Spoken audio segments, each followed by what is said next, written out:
ini. Nah, di hari ini kita akan melaksanakan suatu kegiatan yang sangat penting. Nah, untuk bersama-sama kita mendengarkan bagaimana perubahan cara pembelajaran kita untuk bisa mencapai pembelajaran yang efektif sesuai dengan perubahan yang ada.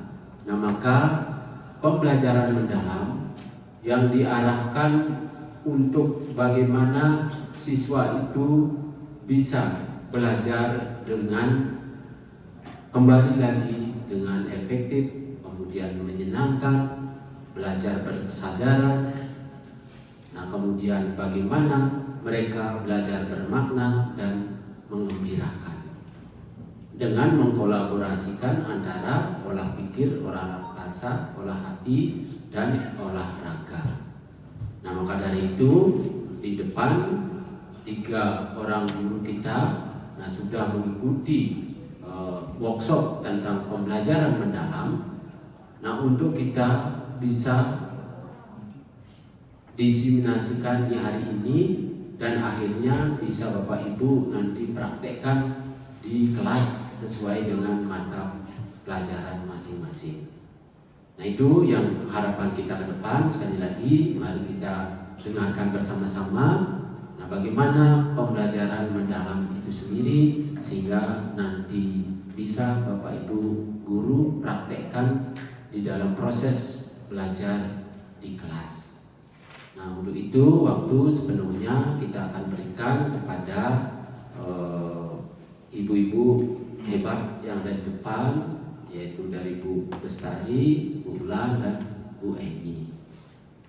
Sekian dan waktu yang berikan sebelumnya pada SMA Negeri 1 Labang, yang kami hormati Bapak Ibu para wakil kepala SMA Negeri 1 Labang, serta seluruh Bapak Ibu dewan guru juga tenaga kependidikan yang kami banggakan. Terima kasih untuk waktu yang diberikan kepada kami. Hari ini kami akan mengadakan diseminasi berdasarkan atas pelatihan pembelajaran mendalam yang kami ikuti tanggal 15 sampai 20 September tempo hari. Waktu itu lokusnya di SMP Negeri 2 Ambapura. Jangan tegang-tegang ya Bapak Ibu. saya jadi tegang juga ini lihatnya. Saya harap proses yang kami jalankan sekarang ini kami hanya menyampaikan kembali gitu apa yang kami dapat, tidak bermaksud untuk menggurui, tidak bermaksud untuk mengajar, seperti itu, hanya berbagi atau share apa yang kami dapat gitu. Jadi ini salah satu bentuk kewajiban kami gitu, tugas sebenarnya Bapak Ibu, kami harus membuat video dan harus menyampaikannya gitu, harus di-up ya. Senyum. Tegang banget. Oke, jadi untuk yang pertama, jadi ada 7 modul yang diberikan kepada kami saat itu, saat pelatihan, dan kita bagi 3 yang tidak sama rata. Jadi saya kebagian di modul pertama dan kedua. Oke, jadi yang pertama itu adalah materi tentang pola pikir bertumbuh namanya Bapak Ibu. Mohon maaf saya sambil berdiri. Dan yang kedua yaitu pembelajaran mendalam dalam hal konsep dan kerangka pembelajarannya. Kerangka kerja pembelajaran mendalam. Oke, diawali dengan pola pikir bertumbuh. Tujuan modul pola pikir bertumbuh ini adalah seperti yang Bapak Ibu lihat di layar. Yang pertama adalah memahami bagaimana konsep pola pikir bertumbuh itu, kemudian bagaimana pola pikir bertumbuh itu dalam pelaksanaannya di pembelajaran mendalam dan kreativitas anak didik kita. Ya. Ada statement Bapak Ibu, boleh dibaca? Terlihat dari belakang ya Pak Ananta. Oke. Kecerdasan adalah sesuatu tentang diri Anda yang tidak bisa banyak diubah. Bapak Ibu setuju atau tidak? Yang setuju angkat tangan Bapak Ibu. Setuju. Pak Juli setuju Pak? Oke. Yang tidak setuju angkat tangan Bu Olivia, Pak Sriade, Bu Sutri, Pak Wahyu, Bu Sanis, dan Bu Ya. Yang tidak angkat tangan, angkat kaki berarti. Nggak bercanda ya Bapak Ibu. Oke. Ini kita skip dulu ya. Jadi ada statement lagi. Makin keras Anda mengerjakan sesuatu, makin mahir Anda dalam hal itu. Yang setuju angkat tangan Bapak Ibu. Oke, rata-rata setuju ya. Yang tidak setuju, Astika nggak setuju. Oh, keduanya, berarti setuju dan tidak setuju. Oke. Jadi dua statement ini Bapak Ibu pernah diujikan di namanya survei profil pola pikir negara kita, salah satu peserta dari 79 negara peserta. Coba tebak kita ada di peringkat mana Bapak Ibu? Ini yang mengadakan adalah PISA tahun 2018. Negara kita berada di 6 peringkat terendah. Terima kasih. Negara kita berada di 6 peringkat terendah karena ternyata dari sekian statement itu, pernyataan-pernyataan itu mengarah ke pola pikir bertumbuh yang rendah. Kesimpulannya ya, jadi kita berada di 6 ranking terbawah dari 79. Anak didik kita menjawab, kalau disimpulkan nih, 2 dari 3 murid itu menjawab. Yang tadi pertama ini menjawab sangat setuju anak-anak. Statement ini dijawab dengan sangat setuju. Kemudian yang ini yang pertama ya. Yang pertama tadi dengan sangat. Berarti kecerdasan itu tidak bisa dirubah, anak-anak menjawab sangat setuju. Bakat itu hadir secara alami, sangat setuju. Kemudian yang ini, makin keras Anda mengerjakan sesuatu, makin mahir, mungkin jawabannya setuju atau tidak setuju gitu ya. Yang jelas yang tadi, statement yang tadi. Hasil survei itu menandakan berkorelasi positif Bapak Ibu terhadap ranking akademis dari sebuah negara, gitu ya. Jadi mengapa pola pikir bertumbuh, dalam hal ini nama asingnya atau nama kerennya adalah growth mindset, itu penting. Ternyata ada beberapa pola pikir Bapak Ibu. Ini hasil survei yang tadi. Ya Bapak Ibu, kita berada di 6 terendah, yang terendah dari 79 negara. Hal itu mengapa PPB, pola pikir bertumbuh itu penting. Nah, pola pikir itu nanti akan menentukan tindakan kita Bapak Ibu. Bagaimana pola pikir kita pasti menentukan tindakan kita dan menentukan juga hasil. Jadi pola pikir itu berada di fondasi. Dia sangat amat penting. Setelah itu baru keterampilan, dan setelah itu baru tools, yaitu alat bantu. Kemudian ini jenis pola pikir. Yang pertama adalah growth mindset, yang di otaknya banyak daun ya Bapak Ibu. Jadi di otak itu nggak boleh banyak pasir ya Kak Seriade, harus banyak daun dan pohon supaya bertumbuh. Nggak boleh ngeres-ngeres gitu. Terus bercanda Pak. Terus yang sebelahnya lagi fixed mindset, itu berarti pola pikir tetap. Pola pikir bertumbuh itu adalah pola pikir yang membawa suatu keyakinan bahwa keberhasilan, kesuksesan itu berasal dari proses, gitu ya. Bisa dirubah berdasarkan proses, bisa dikembangkan berdasarkan belajar dan berusaha. Sedangkan fix adalah sebaliknya. Jadi pola pikir yang membawa keyakinan bahwa hasil itu tetap, keterampilan atau hasil yang diperoleh itu akan tetap di situ-situ aja, tidak bisa berkembang melalui proses atau belajar atau berusaha. Jadi kita harus mempelajari beberapa suara-suara ini ya, suara-suara PPT dan PPB. Jadi suara-suara ini, kalau PPT itu adalah suara kekhawatiran, kecemasan, sedangkan PPB itu adalah suara optimisme. Kenapa kita harus kenali? Ini adalah salah satu langkah awal strategi kita yang mengarah supaya pola pikir kita berubah, Bapak Ibu. Mengarah dari pola pikir tetap ke pola pikir berubah. Jadi kita harus kenali dulu jenis suaranya. Kalau saya gagal berarti saya tidak mampu, itu fix.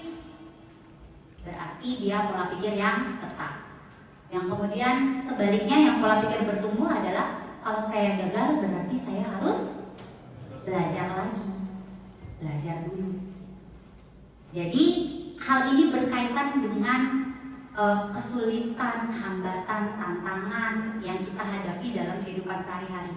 Bagaimana kita membawa mindset kita? Apakah kita akan berpikir dengan pola pikir bertumbuh atau berpikir dengan pola pikir tetap?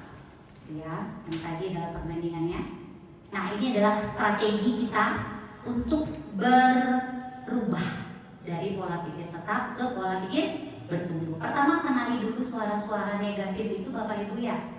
Jadi suara-suara kekhawatiran, kecemasan gitu. Itu harus kita pelajari dulu, harus kita kenali. Kemudian menyadari bahwa hidup itu pilihan, bahwa kita berhak menentukan pilihan. Kita punya pilihan, kita yang berhak menentukan. Kemudian ulangi lagi dengan menggunakan suara pola pikir bertumbuh. Saya yakin saya bisa, saya harus belajar dulu, dan lain sebagainya. Kemudian lakukan aksi sesuai dengan suara pola pikir bertumbuh. Jadi ini prosedur intervensi pola pikir. Salah satu lembaga OECD namanya, ini salah satu lembaga ekonomi di Indonesia, itu mengadakan survei juga, Bapak Ibu. Ternyata pola pikir siswa itu mengikuti bagaimana pola pikir pendidiknya. Pola pikir murid sangat mengikuti pola pikir gurunya. Jadi kita yang harus berubah dulu, Bapak Ibu, baru bisa mengkondisikan anak didik kita supaya mereka berada di pola pikir bertumbuh. Jadi mari kita sama-sama belajar gitu ya, menguasai prosedur intervensi pola pikir supaya kita mampu mengubah pola pikir anak didik. Jadi langkah pertama, yang pertama adalah kalau melihat murid mau menyerah, ini terutama saat belajar gitulah, saat mereka mendapatkan tugas, saat mereka mengerjakan PR atau mereka mengerjakan proyek. Murid rata-rata mau menyerah, jadi harus langsung ditindak, Bapak Ibu ya, harus langsung diberikan yang namanya ujian proses. Jadi harus dipastikan ujian kita bukan kamu pintar sekali Juli gitu. Jadi itu namanya ujian hasil, Bapak Ibu. Yang disebut dengan ujian proses nanti kita pelajari. Ujian pribadi, ujian hasil maksudnya ujian performa, PS ujian proses. Ujian proses itu adalah memuji proses. Jadi itu kamu pasti pintar, itu ujian pribadi. Kalau ujian proses itu kamu pasti sudah bekerja keras, seperti itu. Jadi kita puji effortnya, kita puji usahanya. Ini ada perbandingannya, Bapak Ibu. Kamu anak yang baik, itu hasil. Kalau ujian prosesnya adalah, wah usahamu keras sekali nak, usahamu patut diacungi jempol, tepuk salut. Nah, gitu. Boleh dipraktekkan mungkin, tepuk salut, prok prok prok, sa, prok prok prok, lut, prok prok prok, salut, prok prok prok, gitu. Jadi boleh ditularkan ya anak-anak saat mereka berhasil. Misalnya berhasil menjawab ke depan, berhasil selesai proyeknya gitu. Jadi kita salut atas usaha mereka. Wow, kamu seorang seniman yang luar biasa, suara kamu bagus sekali gitu misalnya. Di pelajaran seni diganti, oh itu seni melukis ya, misalnya seni suara, tetap usaha yang dipakai sebagai proyeksi utama ya Bapak Ibu. Kemudian setelah kita memuji proses, kita jelaskan secara tersirat, maksudnya secara implisit gitu ya, bahwa ini namanya pola pikir bertumbuh gitu. Yang ini namanya pola pikir tetap, dan kita jelaskan cara menghadapi tantangan, cara menghadapi hambatan, kendala. Bahwa tantangan dan kendala itu bukannya harus ditakuti, bukannya harus kabur gitu ya, tapi justru harus dihadapi. Justru kita harus mencari solusi. Gitu.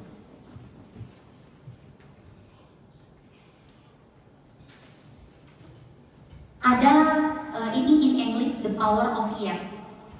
Jadi ini salah satu suara sebenarnya ya. Kalau bahasa Inggris I can do this. Kalau tambah yet berarti itu mulai pola pikir bertumbuh. Kalau tanpa yet, without yet berarti dia pola pikir tetap. I can do this. Saya nggak bisa melakukan ini. I can do this yet. Berarti saya belum bisa. Jadi satu kata itu belum itu membuka peluang, membuka kesempatan bagi setiap anak untuk berproses lagi dan lagi. Jadi jangan pernah berhenti untuk berproses. Gitu ya Bapak Ibu. Kemudian terakhir, jelaskan kepada anak bahwa berbuat salah itu merupakan cara otak untuk belajar dan berkembang. Jadi jangan takut salah. Ya, misalnya ada kita ngasih tugas atau PR. Kemudian kita tanya kembali dong, minggu lalu ada PR? Ada. Siapa yang bisa? Yang jawab berapa orang Bapak Ibu? Ya, nggak ada yang jawab. Ayo dikerjakan ke depan, nggak ada yang maju. Berarti takut salah gitu ya. Padahal kalau dicari di bukunya, oh udah ngerjain. Oh ini juga udah ngerjain. Terus masalahnya di mana? Ngerjainnya nyalin, nyontek. Gitu. Nah ini yang kita harus antisipasi dengan pola pikirnya si Profesor Kapur. Ini ada yang namanya Profesor Manu Kapur Bapak Ibu. Profesor ini mengajarkan kita bahwa kegagalan atau kesalahan itu adalah sesuatu yang produktif. Namanya produktif failure. Jangan takut salah, jangan takut gagal. Harus diyakinkan lagi bahwa kesalahan itu adalah cara otak untuk belajar. Kalau saya sendiri Bapak Ibu pengalaman pas mengajar fisika, Bapak Ibu tahu ya makhluk yang namanya fisika itu makhluk asing yang luar biasa susah untuk ditaklukkan. Rata-rata anak-anak pasti nggak suka. Bukan salah satu mata pelajaran yang diminati, dan saya mengajar itu. Jadi salah satu tantangan saya adalah mengenalkan fisika dengan cara yang menyenangkan, supaya paling tidak mereka nggak beban. Nggak apa-apa nggak suka, tapi jangan sampai membebani gitu. Jadi langkah awal saya adalah biasanya begitu saya masuk happy dong, karena kayaknya saya nggak menyeramkan gitu ya. Setelah menit-menit pertama mulai mengkerut, lama-kelamaan, gitu pada mereka. Nggak ngerti bu apa itu. Semua rata-rata mengeluh. Jadi mulailah saya mengembangkan satu suggestion gitu kepada anak bahwa kalau kamu pusing berarti selamat, kamu sudah belajar. Justru sebaliknya, kalau kamu nggak pusing berarti kamu nggak ngapa-ngapain gitu. Nggak ada effort, nggak ada belajar untuk itu. Jadi kita ajak mereka untuk tepuk tangan dulu, untuk menghormati dirinya, menghargai dirinya bahwa dirinya itu sudah belajar akibat pusing yang tadi gitu ya. Itu sih cara saya di mata pelajaran saya. Oke, baiklah, mari kita berefleksi Bapak Ibu dari sekian proses cara kita untuk berubah dari pola pikir tetap ke pola pikir bertumbuh. Saya ingin dengar salah satu atau dua cerita Bapak Ibu. Bagaimana sih profil pola pikir dari kelas yang Bapak Ibu ajarkan?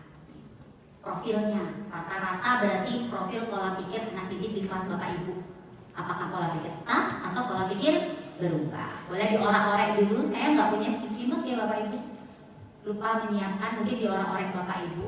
Terus yang kedua, boleh diceritakan satu kejadian pengalaman Bapak Ibu ketika Bapak Ibu berhadapan dengan tantangan, hambatan atau kesulitan, baik itu di kelas maupun ketika pembinaan tertentu.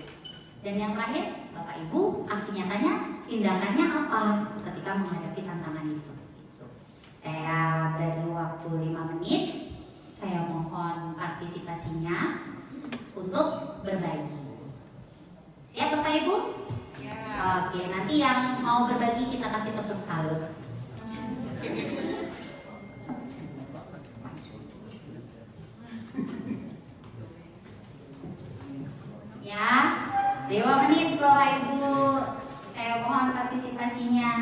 misalnya, oh saya mengajar di kelas 10A. 10A itu profilnya adalah pola pikir tetap karena saya ketika itu mengajarkan menari, mereka tidak ada yang mau menari, malah bernyanyi gitu misalnya. Dan tindakan yang saya lakukan adalah A, B, C, D, kayak gitu Bapak Ibu. Dan sebenarnya ada cara memetakan profil pola pikir kita, ada angketnya. Cuma saya sengaja nggak ngasih angket itu secara paper test gitu ya. Nanti silakan Bapak Ibu download dan cek diri sendiri apakah Bapak Ibu termasuk pola pikir tetap atau pola pikir bertumbuh atau di antaranya, karena nanti ada beberapa tingkatan. Jadi saya belum share, nanti kita share. Boleh Bapak Ibu coba. Oke? Saya tunjuk atau ada yang rela? Sukarela atau ditunjuk Bapak Ibu? Sukarela. Kita hitung sampai 3 ya. 1, 2, nggak ada. 3, 2, 1, nggak ada juga. Ya berarti paksa rela Bu. Baiklah kita paksa. Ya berarti pola pikir. Gimana Ibu? Perlu diantisipasi gitu. Ayo Bapak Ibu. Kayaknya Bu Reni mau cerita ya Bu? Ya. Kalau nggak mau cerita nanti pulang lewat mana Bu? Tiung tali. Oke. Silakan Bu. Perkenalan dulu mungkin. Tes. Agak gemeter dikit. Belum makan siang. Sebelum saya menjawab pertanyaan Bu Emi, saya mau nagih tepuk salutnya lagi dulu. Ulang Pak, biar kompak. Tepuk salut. Salut. Salut. Oke, buat Bu Reni. Baik, terima kasih Bapak Ibu. Jadi pertanyaan nomor 1, bagaimana profil pola pikir dari kelas yang saya pimpin? Nah, untuk kelas 10 kebetulan saya mengampu kimia di kelas 10 saja. Nah, untuk kelas 10 ini profil pola pikirnya itu masih ada masa transisi antara SMP ke SMA seperti itu. Nah, beberapa siswa memang sudah ada pola pikir yang bertumbuh, tapi hanya 20%. Nah, selebihnya itu 80% dia masih berpola pikir tetap. Nah, untuk tantangannya bagaimana supaya saya bisa mengajak mereka untuk merubah mindsetnya dari pola pikir yang tetap itu menjadi pola pikir bertumbuh. Nah, biasanya saya ajak games, ice breaking yang tentang materi tersebut. Nah, itu. Cuman hambatannya yang saya alami, beberapa siswa yang penghuni bangku terakhir itu biasanya susah untuk diajak untuk mengubah mindsetnya gitu. Jadi yang penting saya dengerin ibu, yang penting saya nyatet. Nanti kalau ibu ngasih PR saya ngumpul, udah cuman itu aja gitu. Oke. Nah, itu merupakan kesulitan yang amat sangat sulit bagi saya. Mungkin nanti setelah diseminasi pelatihan pembelajaran mendalam ini mungkin bisa terbuka bagaimana cara mengubah anak-anak yang seperti itu. Tuh. Ya. Terima kasih buat Bu Reni. Tepuk salut. Salut. Oke, mantap Bu Reni ya. Jadi Bu Reni itu sudah mencoba dengan games gitu ya Bu, dengan beberapa media digital yang menyenangkan terkait materi kimia supaya mereka mau ikut terlibat penuh dalam pembelajaran.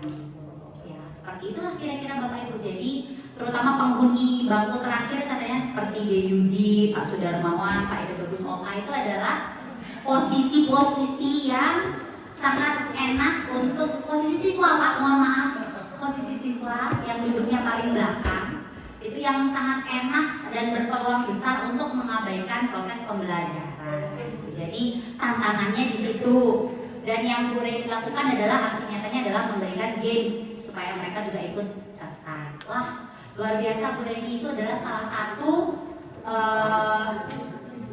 kerangka dalam kerangka kerja dalam proses pembelajaran. Salah satunya adalah pemanfaatan digital. Itu sudah kena, sudah masuk. Terima kasih Bapak Ibu untuk refleksinya yang bagian yang pertama ini.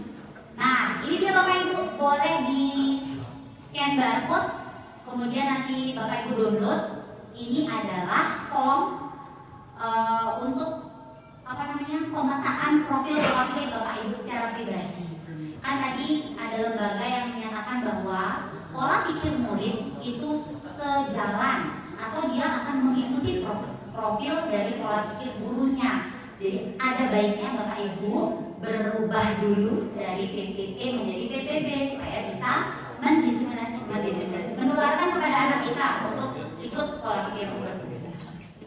Sudah Bapak Ibu, boleh nanti dicek ya, boleh diikuti anketnya itu, petunjuknya.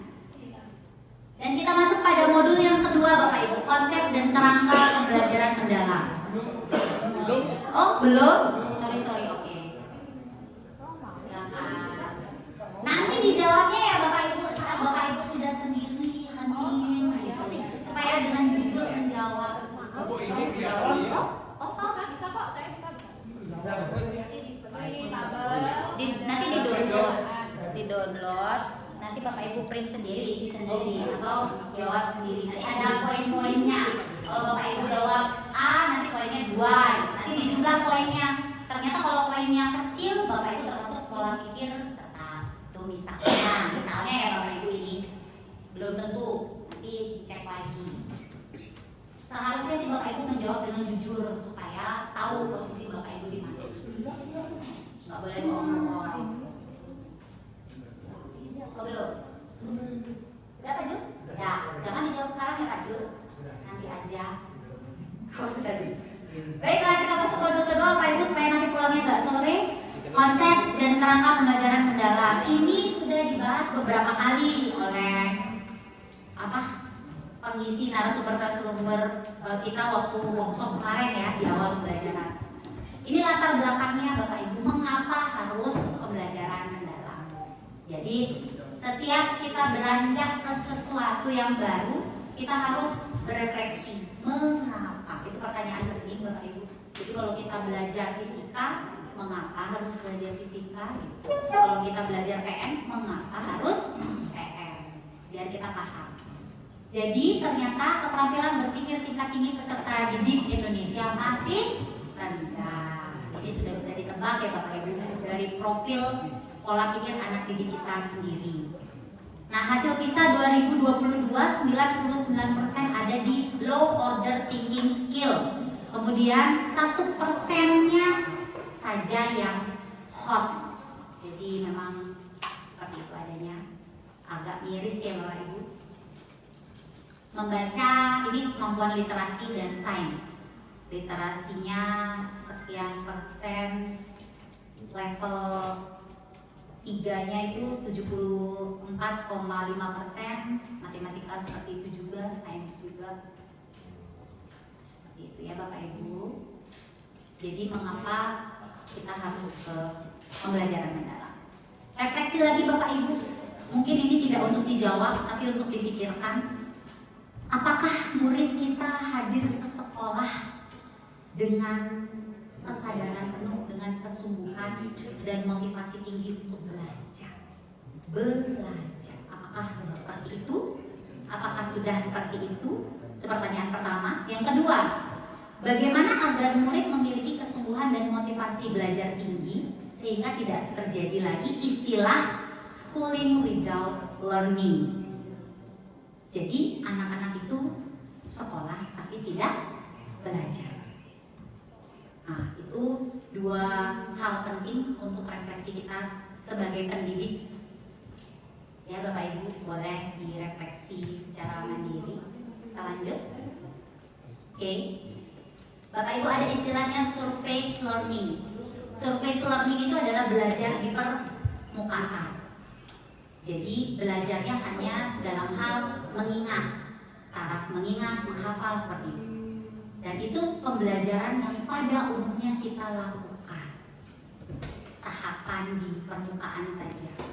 Tapi tidak apa-apa Bapak Ibu, karena memang harus dari situ dulu startnya, baru kemudian kita masuk ke growth mindset, masuk ke area pola pikir bertumbuh, baru kemudian kita masuk ke deep learning. Apa itu deep learning? Deep itu dalam, learning itu belajar. Jadi kita belajar yang dalam. Salah Bapak Ibu. Itu konsepnya Sriade. Ya. Baiklah, kita ke konsep pembelajaran mendalam, bukan konsepnya Pak Sriade ya. Konsep pembelajaran mendalam. Ya, ngalah aja tuh ya Pak. Konsep pembelajaran mendalam itu adalah pembelajaran yang memuliakan Bapak Ibu. Jadi semua komponen di dalam pembelajaran mendalam, siapapun, guru, murid, guru, orang tua guru dan guru, juga teknik, itu saling menghargai, saling menghormati satu sama lain. Makanya katanya adalah memuliakan, tidak hanya ke siswa, guru ke guru, guru ke murid, begitu pula sebaliknya. Itu saling menghormati dan menghargai, mempertimbangkan potensi, martabat dan nilai-nilai kemanusiaan. Jadi pembelajaran mendalam itu adalah sebuah pendekatan, bukan model strategi, tapi sebuah pendekatan yang memuliakan. Jadi tidak hanya murid yang kita agung-agungkan, gitu ya, tapi sebaliknya, satu sama lain, seluruh komponen dalam proses pembelajaran itu, ya, termasuk juga kemitraan dalam hal belajar. Dalam hal ini bisa orang tua, dudi, dan lain sebagainya. Jadi pembelajaran mendalam itu memiliki prinsip berkesadaran, bermakna, dan menggembirakan melalui proses olah pikir, olah hati, olah rasa, dan olah raga untuk mewujudkan dimensi profil lulusan. Bukan Pancasila lagi. Istilahnya ganti ya Pak, dimensi profil lulusan. Kalau Pancasila itu kemarin ada 6, yang sekarang ada 8. Itu yang penting kita wujudkan Bapak Ibu ya, biar kita paham. Jadi setiap kita membuat rancangan pembelajaran Bapak Ibu, kita harus tahu apa yang kita tuju. Yang kita tuju adalah dimensi profil lulusan. Makanya dimensi profil lulusan ada di kerangka paling dalam. Ada di kerangka paling dalam Bapak Ibu. Itu kerangka yang paling dalam. Ada 8, keimanan, ketakwaan, kewargaan, kreativitas, kemandirian, komunikasi, kesehatan, kolaborasi, dan pengalaman kritis. Jadi dalam RPP itu diwujudkanlah 2 gitu, 2 atau maksimal 3 DPL. RPP berikutnya yang lain lagi, DPL yang lain. Seperti itu. Kemudian kerangka pembelajaran mendalam ini paling luarnya sekali itu ada praktik pedagogis, lingkungan pembelajaran, pemanfaatan digital, dan kemitraan pembelajaran. Kembali lagi bertanya, mengapa posisinya yang paling luar? Karena mereka ini praktik pedagogis, lingkungan pemanfaatan digital, dan kemitraan ini adalah faktor eksternal yang bisa kita olah Bapak Ibu. Faktor eksternal yang bisa kita ciptakan. Yang menciptakan adalah pendidik dan semua pemangku kepentingan. Jadi kita bisa olah, kita bisa ubah. Kemudian ke dalam, yang di dalam itu mengaplikasikan, merefleksi, memahami. Itu adalah siklus Bapak Ibu, maka itu ada tanda panahnya.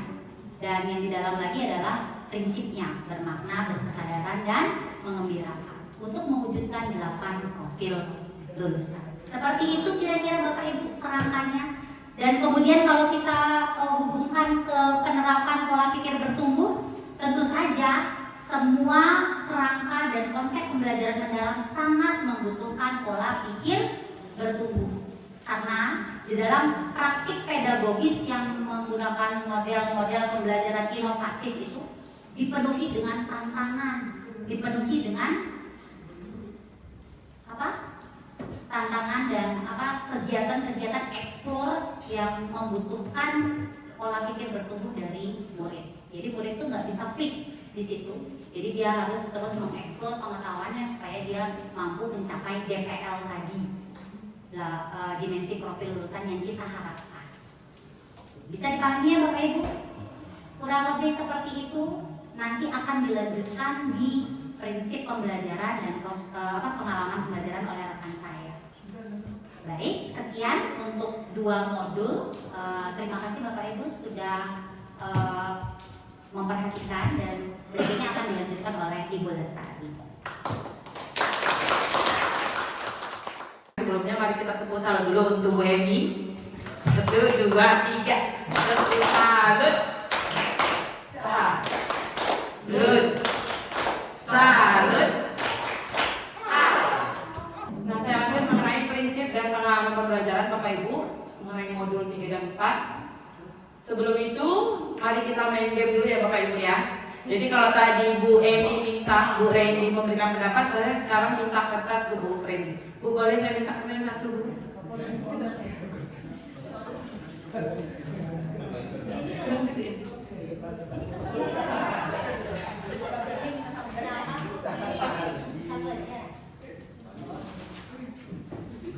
Oke Bapak Ibu, di depan sudah ada gambar beberapa hewan. Nah, juga ada balon-balon. Jadi kita nyanyi balonku ada 5 sambil bertepuk tangan, kemudian kertasnya sambil dioper. Ketika ada kata door, yang megang kertas itu yang akan membunyikan suara-suara yang ada di depan. Ini gambar ini. Itu Bapak Ibu ya. Jadi kalau suara buaya mungkin Pak Pase bisa nanti suara buayanya pasti ya. Oke, kacamata kok Pak buayanya Pak, jadi agak lebih kerenan. Bisa kita mulai ya Bapak Ibu ya. Saya mulai dari balonku ada 5. Bapak Ibu. Rupa. Nyanyilah Bapak Ibu. Hijau, kuning, kelabu, merah muda dan biru.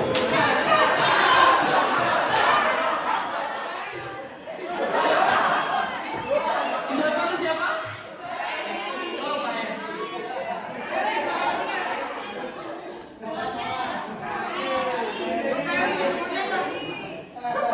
Oke, Pak Emi silakan Pak. Suara-suara di depan. Kemudian Pak. Semua Pak. Bunyi suara.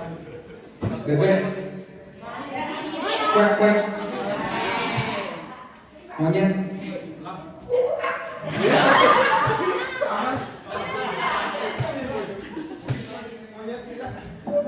anjing, guguk, kodok, kodok, buaya, seriade.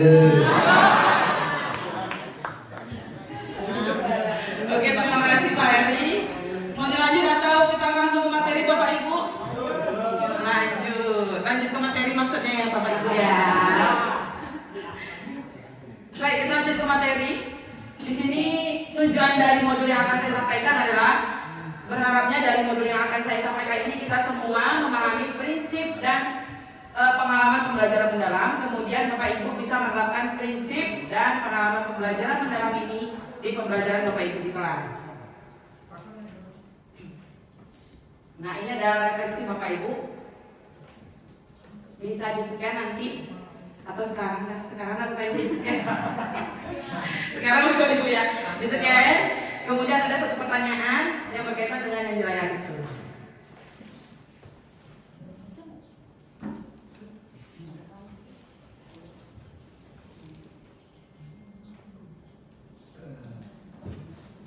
Oke, di situ Bapak Ibu diminta memberikan contoh praktek prinsip pembelajaran yang berkaitan dengan berkesadaran, bermakna, dan menggembirakan Bapak Ibu.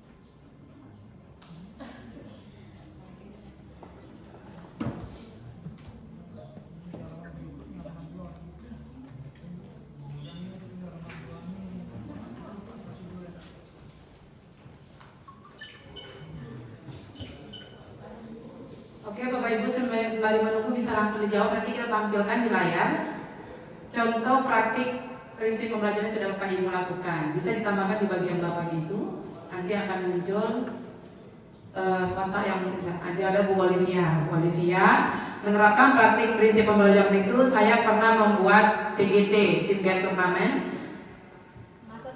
Masus Poli terkait dengan permasalahan sosial yang dekat dengan murid. Masih Bu Oliv? Di sini mapelnya hanya Bu Oliv. Guru yang lain di mana ya Bapak Ibu?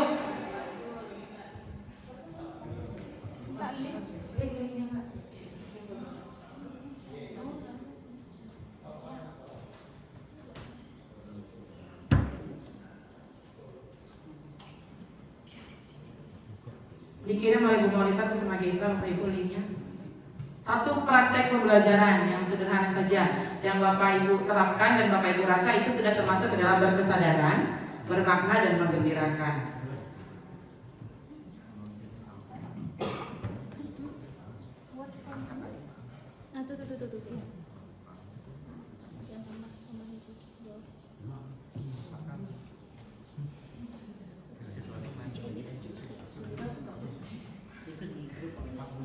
Ini Pak Purno bilang sudah bagus, oke, mantap. Sudah bagus. Praktek pembelajaran untuk kesadaran menggembirakan Bapak terapkan di kelas. Sudah bagus.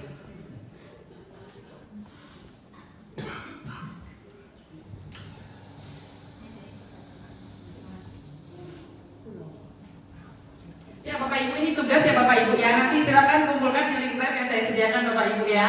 Mari kita lanjut ke materi berikutnya. Ingat Bapak Ibu, itu PR dikumpul Senin ya Bapak Ibu ya, tentang refleksi yang tadi. Nah Bapak Ibu guru hebat, masih semangat untuk mengikuti penyampaian modul saya? Ini Bapak Ibu jawabnya. Semangat, semangat, semangat, luar biasa. Bisa Bapak Ibu ya? Ya kita coba. Masih semangat Bapak Ibu? Belum kompak. Kita ulang sekali lagi. Masih semangat Bapak Ibu?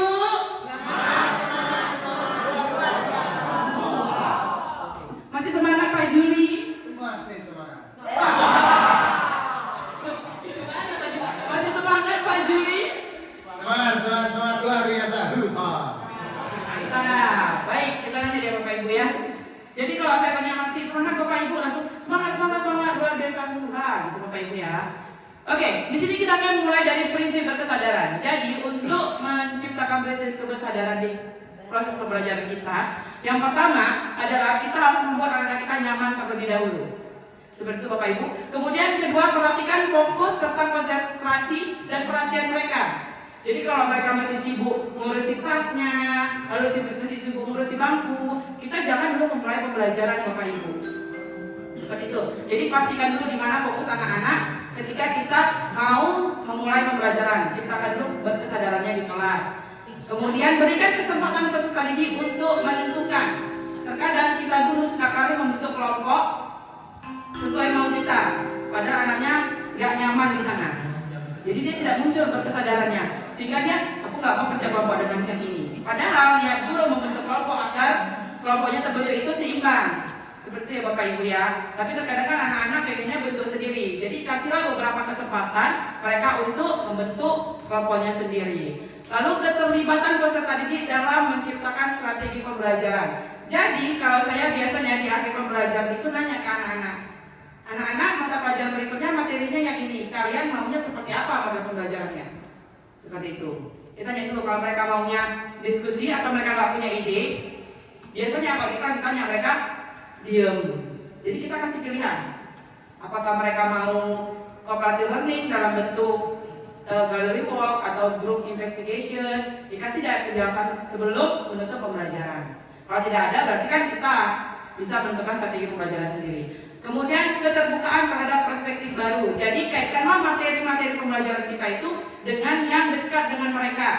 Contohnya, kemarin saya observasi pembelajaran dengan Bapak Kepala Sekolah bertepatan di tanggal 1 Oktober hari apa Bapak Ibu? kesaktian Pancasila. Dan itu saya kaitkan terhadap materi saya mengenai perubahan kebudayaan. Dari mananya? Dari segi keberagaman, bahwasanya Pancasila itu bukan hanya sebagai simbol, tapi falsafah mempersatukan keberagaman bangsa kita yang ada di Indonesia. Jadi agak dikaitkan sedikit dengan kegiatan mereka sehari-hari, kemudian dengan hal-hal yang dekat dengan anak-anak, sehingga mencoba berkesadaran dia untuk belajar. Seperti itu.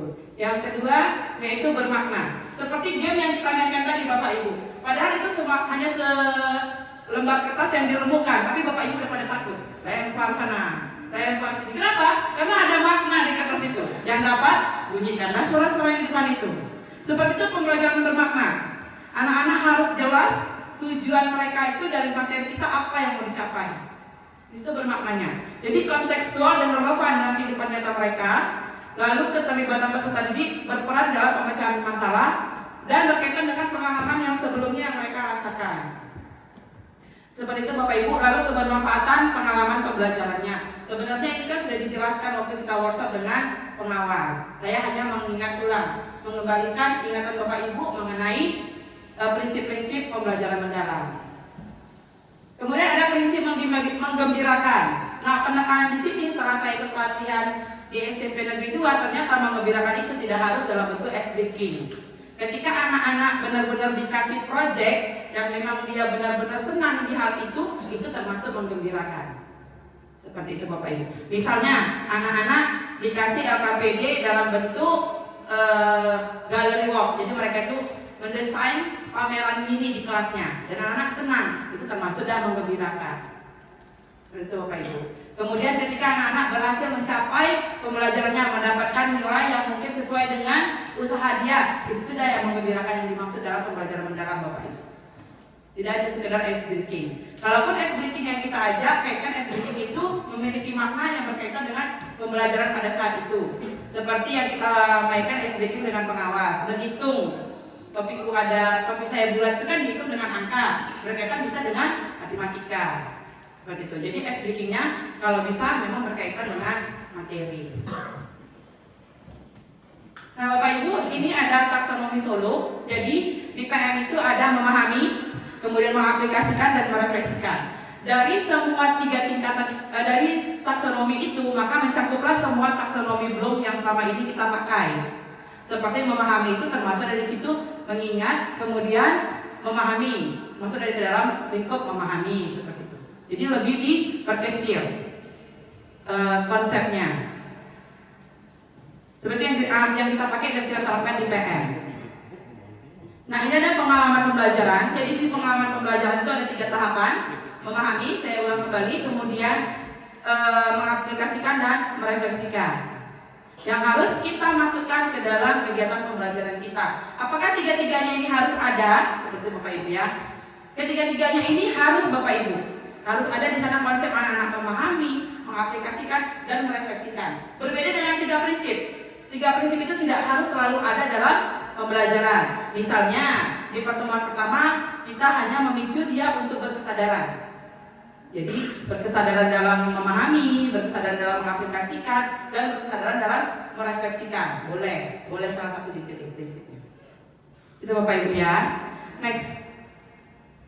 Nah, di sini ada memahami. Masih semangat Bapak Ibu? Makin kecil suaranya. Masih semangat Bapak Ibu?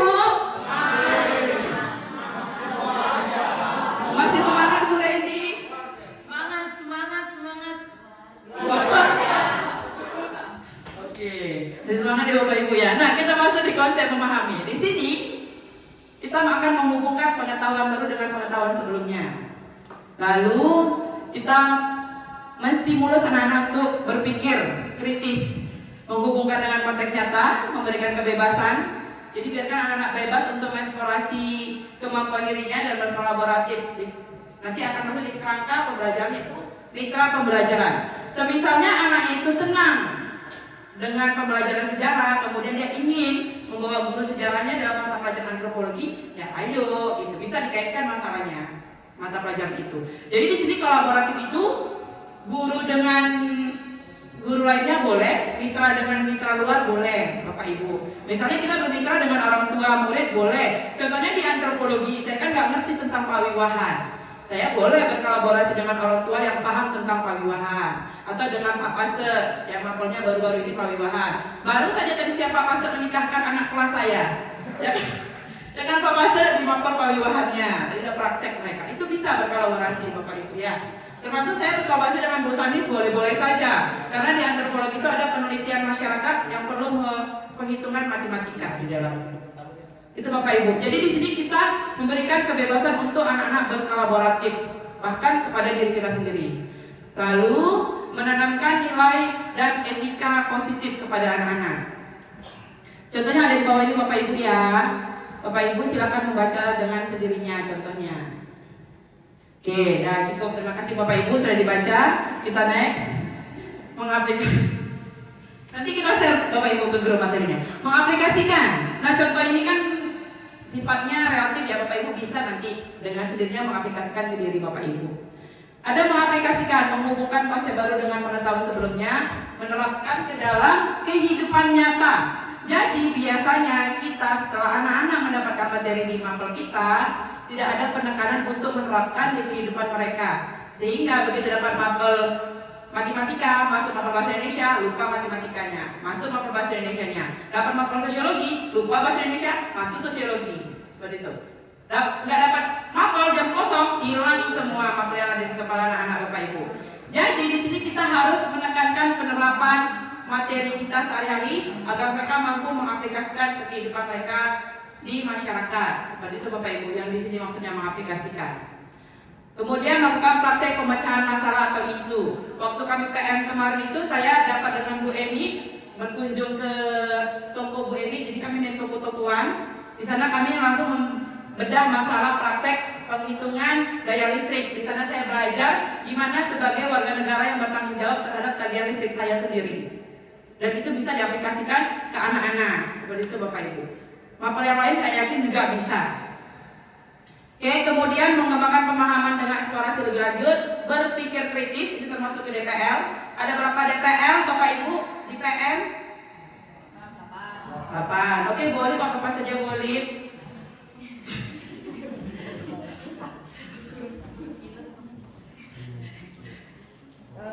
Beriman kepada Tuhan Yang Maha Esa, kemudian komunikasi, kemudian Pak Juli. Kemudian Pak Juli. Iya. Oh, kemudian lupa. Kemudian boleh Pak Juli. kesehatan, kemudian berkolaborasi, lanjut kemandirian, kemudian kreativitas, dan satu penalaran kritis. Oke, sudah Bapak Ibu ya. Udah nggak perlu diulang lagi, saya yakin Bapak Ibu juga sudah paham DPR itu. Ya kan Pak Julian? Ya, oke. Gimana Bapak Ibu, masih semangat?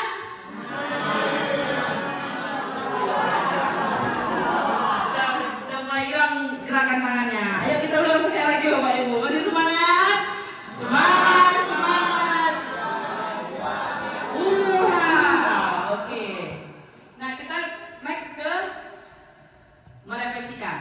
Di sini kita memotivasi diri sendiri dan juga siswa untuk mereka mampu merefleksikan pembelajaran hari ini apa yang mereka dapatkan, kemudian mengajar anak memiliki kemampuan meregulasi diri dalam pembelajaran Bapak Ibu.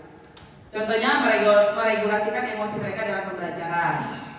Ini ada menyampaikan motivasi, lalu penilaian diri sendiri, dan pesan ini dapat membuat ringkasan materi dalam memahami pembelajaran pada saat itu. Oke, kita next. Kita masuk ke asesmen saja langsung. Ini asesmen pembelajaran mendalam. Sebelum itu, saya ajak dulu Bapak Ibu SDK menggambarkan wajah teman di sebelahnya. Oke? Asisten saya tolong Bu Tusti. Dibagikan kertasnya Bu Tusti. Satu orang satu. Ya, Bu Sriwati boleh ditotok-totok wajah Bapak dulu Bu. Iya. Nah, cari pasangannya ya Bapak Ibu. Jadi melukis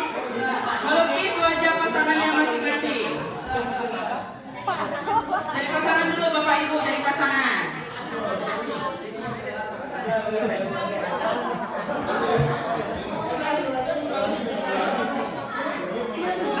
Oke, dilukis. Ada berpasangan, boleh lukis wajah saya yang di depan ini. Boleh, tapi agak dilangsingkan ya Bapak Ibu kalau melukis saya ya.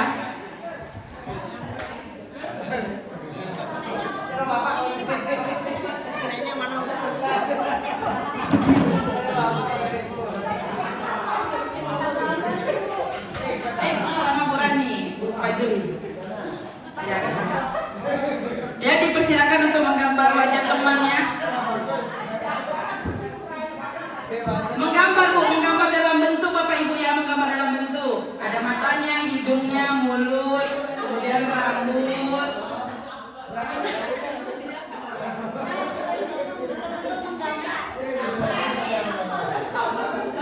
Nanti tolong dikasih matanya Bu Ani ya.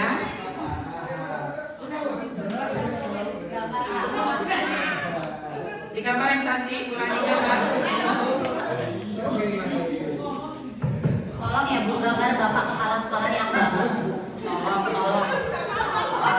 Ih, ganteng kali Bapak Kepala Sekolah Bu. Belum.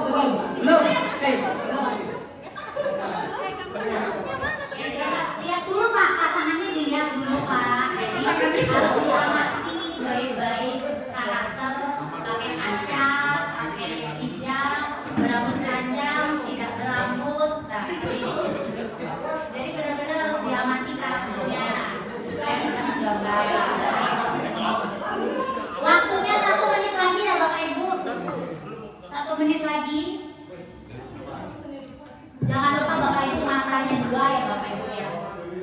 Matanya 2. Yang posisi kali Pak Juni nggak dikasih baju sama Bu Rani. Bu Rani tolong dikasih bajunya Bu Rani. Dulu Pak, biar tulisnya benar-benar terlihat. Oh sudah. Sudah ada di Bu Lestari pasangan. Aji udah selesai sih? Mantap. Oke Bapak Ibu sudah selesai. Diisi nama. Isi nama Bapak Ibu. Namanya siapa, kemudian yang dilukis itu wajah siapa gitu. Oke, sudah Bapak Ibu? Sudah. Silakan dioper kertasnya ke teman di sebelahnya. Dioper ke sebelah kanan, dioper ke sebelah. Oh belum Bu Emi. Di kertasnya isi nama Pak. Nama Bapak, kemudian Bapak lukis wajah siapa. Isi nama Bapak Ibu, kemudian isi nama yang dilukis. Pakai absen yang baru apa yang lama?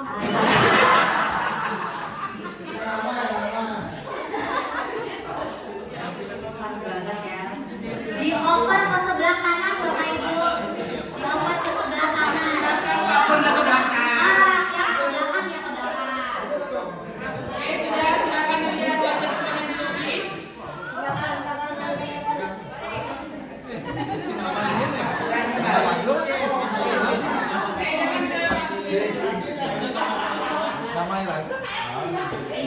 Ini menikmati sekali loh Bapak. Pak, gambar siapa itu Pak? Dia pernah Bu.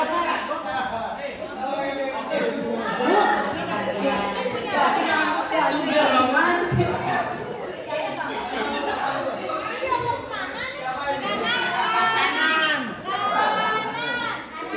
dioper ke kanan.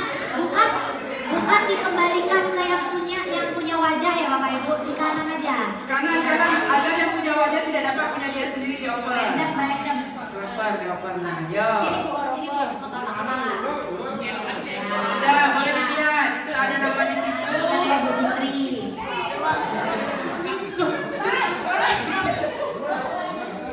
Dibagi Pak. Teman-teman yang belum dapat.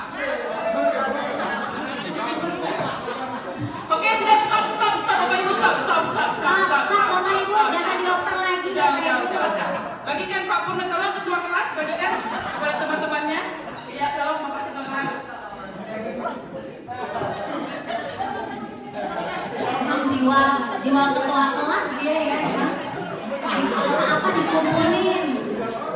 Astaga, ini bukan saham Pak. Belum.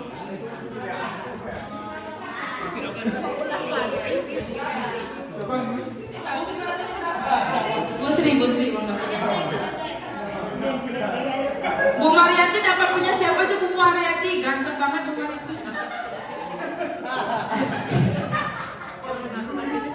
Oke, sekarang Bapak Ibu berikan penilaian atas gambar yang ada di tangan Bapak Ibu. Berapa kira-kira nilainya Bapak Ibu? Berikan nilai yang terbaik versi Bapak Ibu. Nilai yang terbaik versi Bapak Ibu berapa kira-kira?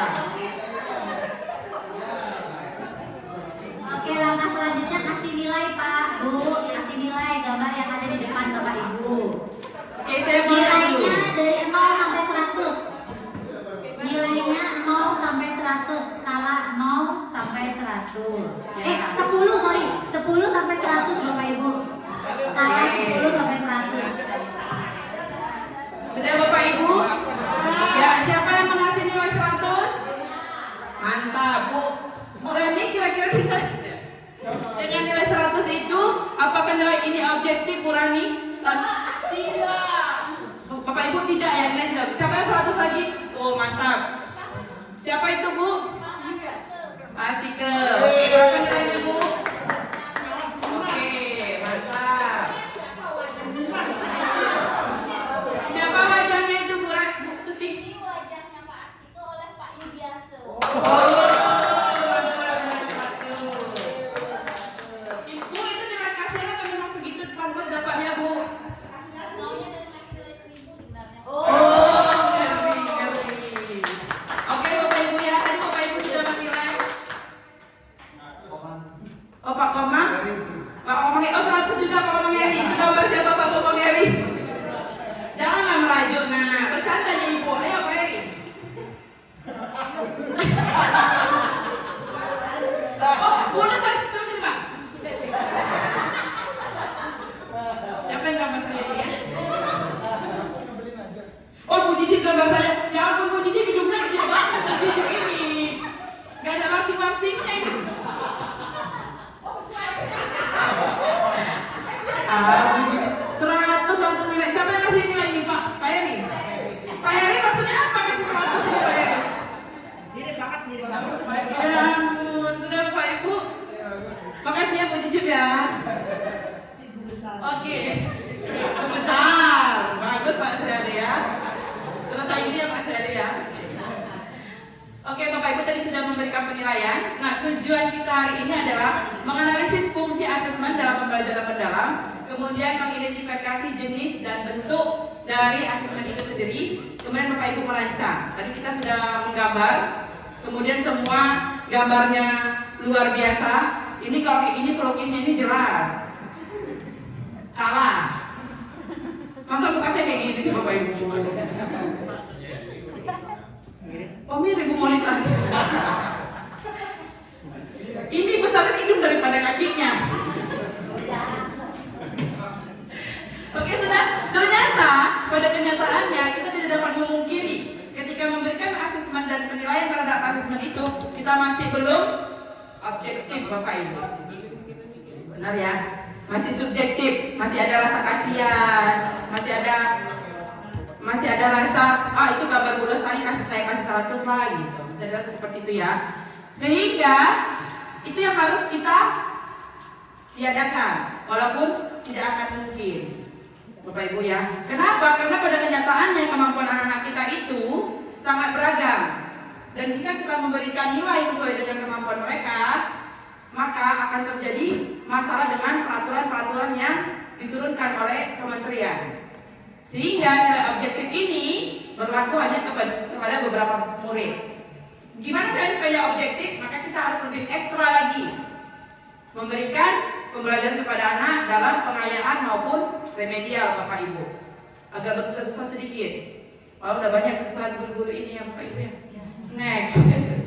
Berkeadilan. Jadi Bapak Ibu harus adil dalam memberikan penilaian. Tidak ada karena misalnya ini adiknya nilai nih saya kasih nilainya tinggi. Tidak Bapak Ibu ya, harus adil. Kemudian edukatif. Penilaian dapat digunakan sebagai umpan balik terhadap peserta didik. Jadi kita mengedukasi dalam pemberian nilai tersebut.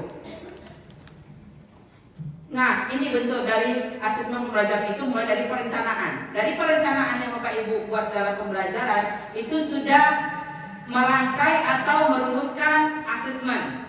sampai dengan nanti tahap merefleksikan di akhir pembelajaran. Jadi asesmen itu bukan hanya dirancang ketika di akhir pembelajaran. Saat Bapak Ibu membuat perencanaan juga harus sudah jelas asesmen apa yang Bapak Ibu gunakan. Ya Bapak Ibu, kemudian ada 3 bentuk asesmen. Ada apa saja asesmennya Bapak Ibu? Masih semangat Bapak Ibu?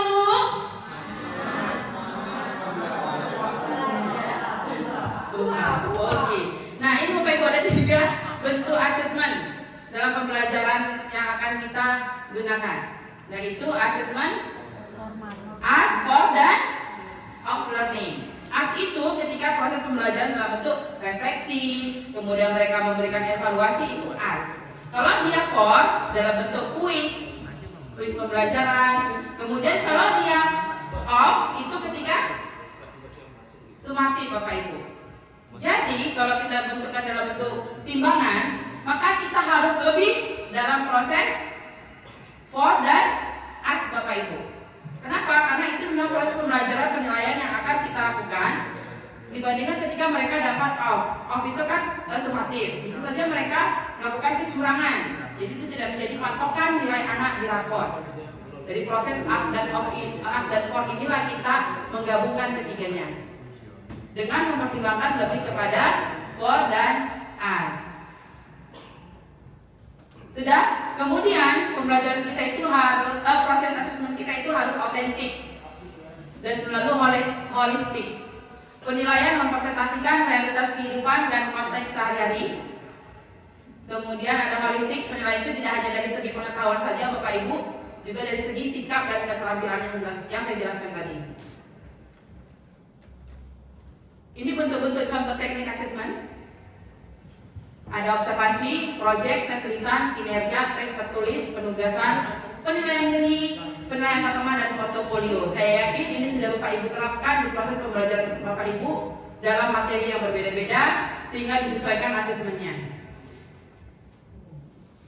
Ini contoh refleksi. Jadi refleksi itu bisa dalam bentuk emoticon Bapak Ibu, atau dalam bentuk meter, dan juga dalam bentuk tulisan menanyakan perasaan anak-anak. Ini teknik umpan balik, dimulai dari apresiasi, saran, perhatian, nilai, dan klarifikasi. Oke Bapak Ibu, saya mau berpantun sebelum menutup modul saya. Tolong kita cakepin. Cakep, gitu Bapak Ibu ya. Ya, Gunung Cendrawasih, gunung udara. Yang kencang ya Bapak Ibu, tinggal sekali lagi cakepnya ini. Cari dulu di Papua. Cukup sekian dari saya. Semoga bermanfaat untuk semua. Terima kasih Bapak Ibu. Ya. Masih semangat Bapak Ibu? Oke. Masih semangat Bapak Ibu? Ya. Ini sudah di ujung ya Bapak Ibu ya, di ujung aja.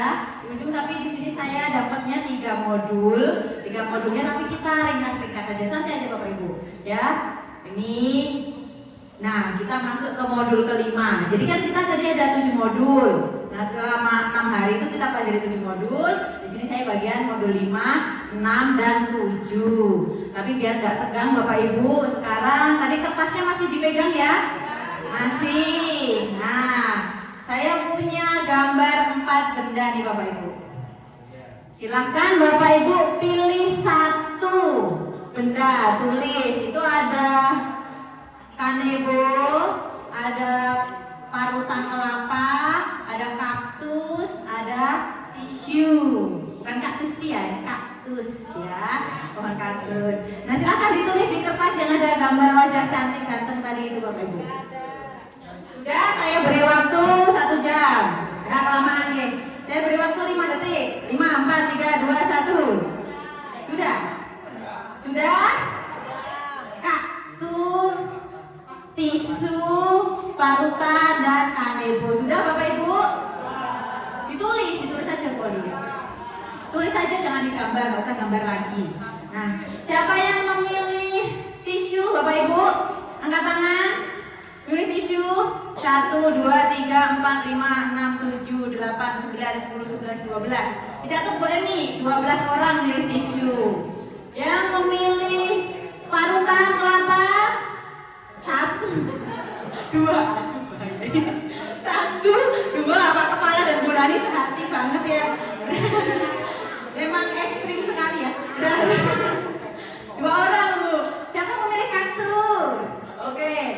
1, 2, 3. 3 orang Bu. Yang memilih kanebo, siapa memilih kanebo? 1, 2, 3, 4, 5, 6, 7, 8, 9, 10, 11, 12 juga Bu.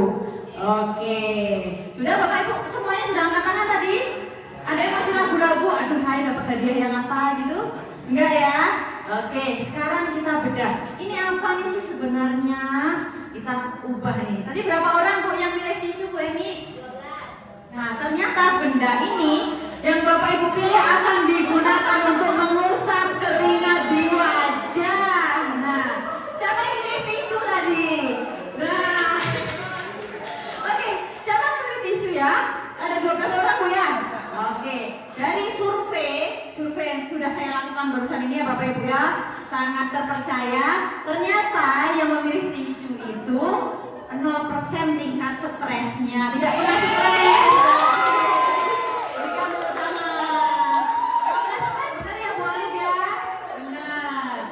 Siapa yang memilih kanebo tadi? 12 orang juga kayaknya. Nah, tingkat stresnya 25% ternyata. Kadang-kadang stres ya. Siapa yang memilih kaktus? Nah, 3 orang. Dipakai kaktusnya untuk mengelap wajah ya. Nah, stresnya 50% ini.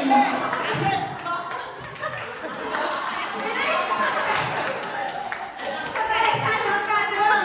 Nah, yang terakhir, tapi ini saya takut sebenarnya. Siapa yang memilih parutan tangan? Gak usah dibuka ya Bapak Ibu ya. Muka dong, muka. Kepala sekolah. Maaf ya, maaf Pak. Dinilai si kepo saya Pak ya. Oh ini tingkat stresnya tinggi sekali Bapak Ibu. Bu Rani. Aduh, Bu Rani. Bu Rani saya nggak apa-apa kalau kakak saya takut durhaka Pak. Nah, jadi yang memilih parutan kelapa ini ternyata stresnya sudah berat Bapak Ibu ya. Nah, kenapa tadi? Kenapa Bapak milih parutan Pak kira-kira Pak?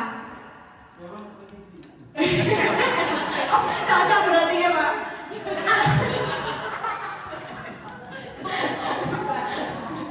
Bercanda Pak ya. Ini dinilai Pak Siko saya Pak ya. Pak Sriade, kenapa milih kaktus Pak Sriade? Oh, oksigennya ini ngeri banget.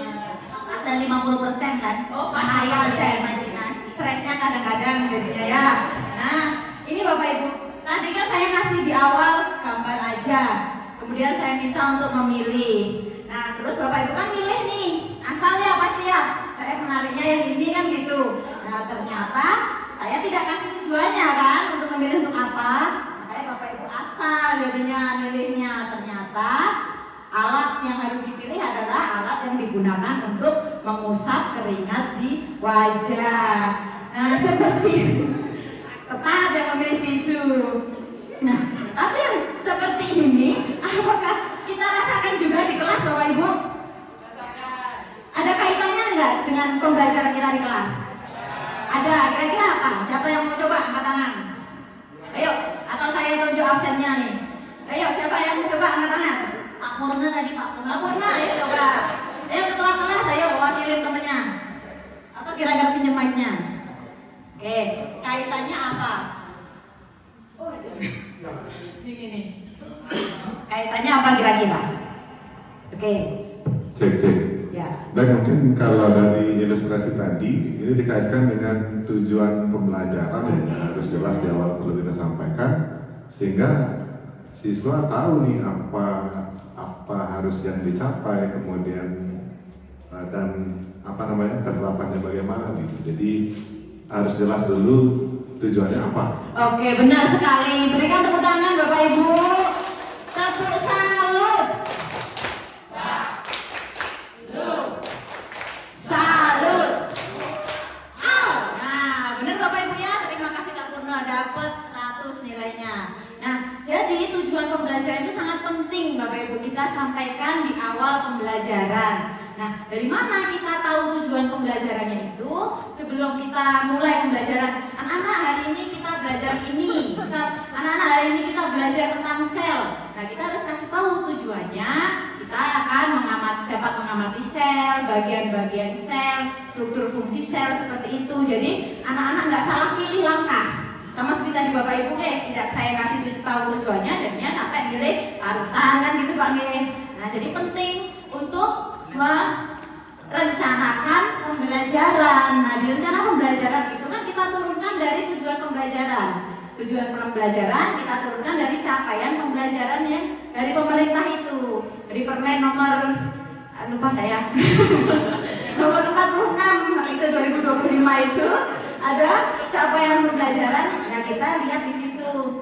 Misal sejarah apa capaiannya di kelas 10, di fase E apa, di fase F apa kan kelihatan. Kita turunkan tujuan pembelajarannya, kita masukkan ke dalam rencana. Jadi saat masuk ke kelas kita tahu tujuan pembelajarannya, kita bisa memilih metode strategi yang tepat dan kita sampaikan di awal pembelajaran sehingga siswa bisa optimal dalam mengikuti pembelajaran. Seperti itu Bapak Ibu. Nah, sebelum masuk ke tujuannya ini, selama ini Bapak Ibu sebelum mengajar ke kelas apakah sudah menyusun rencana pembelajarannya?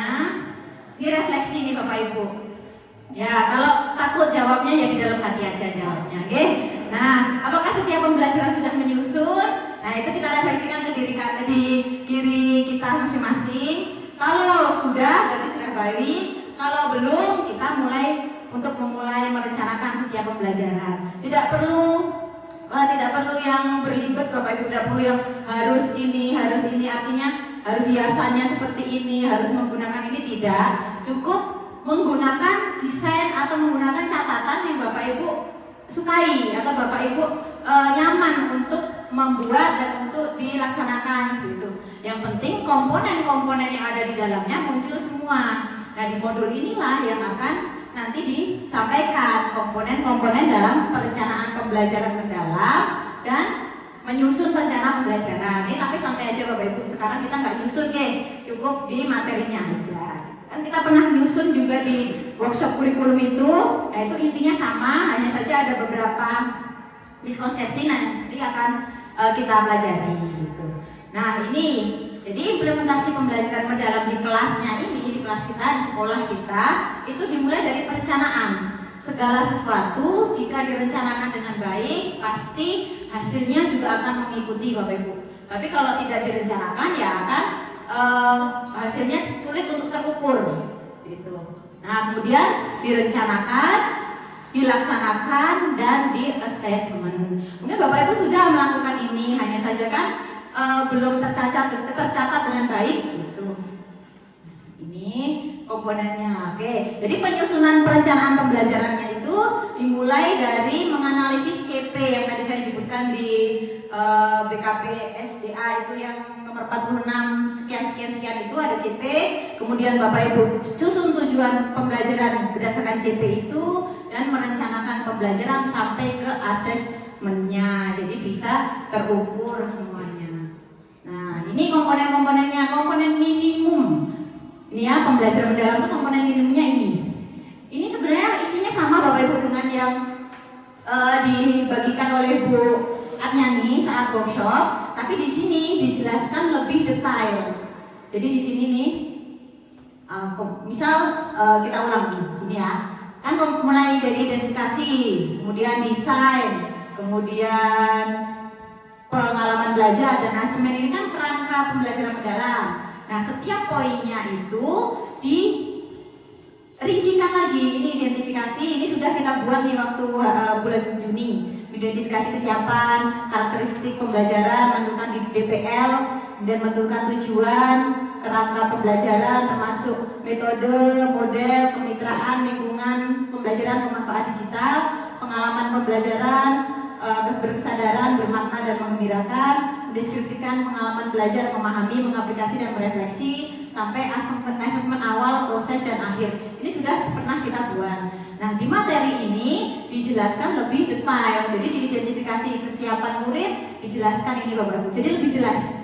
Ini kalau saya baca satu-satu pulang jam 5 kita. Gak usah saya baca satu-satu ya Bapak Ibu ya, nanti akan dibagikan. Nah, ini analisis pengetahuan awal. Terus ini mengidentifikasi kesiapan murid itu terdiri dari ini. Tapi kalimatnya gak usah yang panjang-panjang. Misal Bapak Ibu mau menyusun RPP, langsung aja analisis pengetahuan awal. Murid di kelas ini sudah mengetahui materi sel sehingga siap untuk mempelajari materi jaringan. Seperti itu pun boleh Bapak Ibu.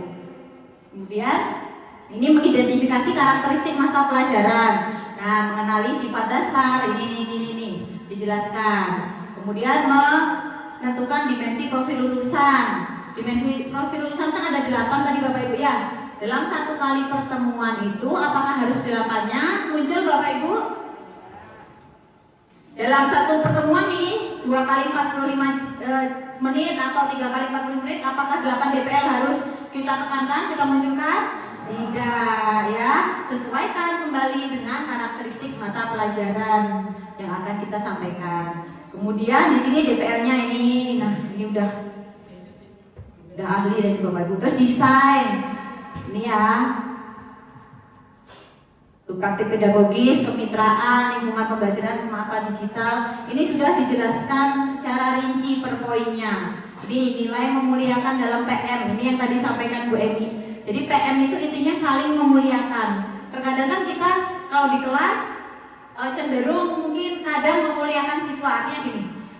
Orang siswanya pengennya gitu belajarnya gitu. Nah jangan semata-mata seperti itu. Tapi siswa juga perlu memuliakan guru. Jadi sama-sama kita bermusyawarah antara siswa dan guru seperti yang Bu Lestari tadi sampaikan. Di akhir pembelajaran ditanya siswanya, Nana besok kita materi ini.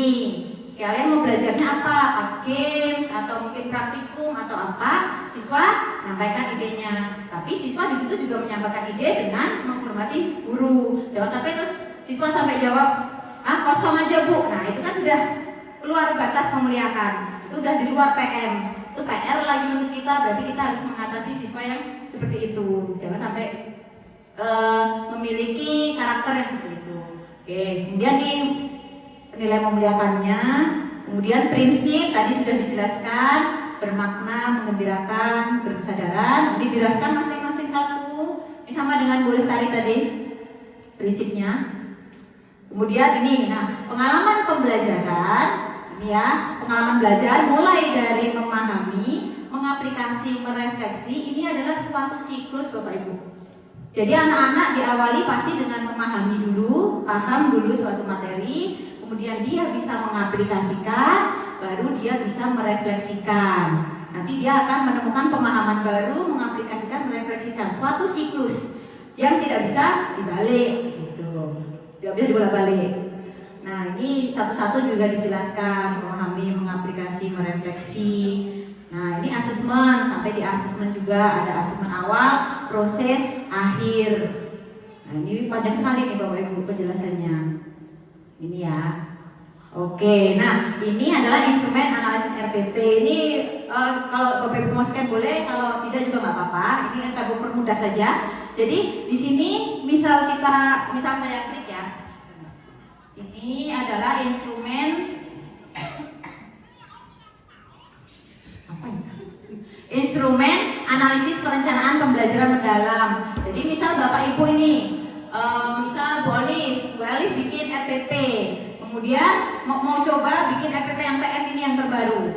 Kemudian dia ragu, mau minta tolong Bu Cici, tolong dong dikoreksi RPP saya sesuai nggak dengan instrumen ini. Nah instrumen ini bisa digunakan, jadi bisa digunakan untuk saling koreksi.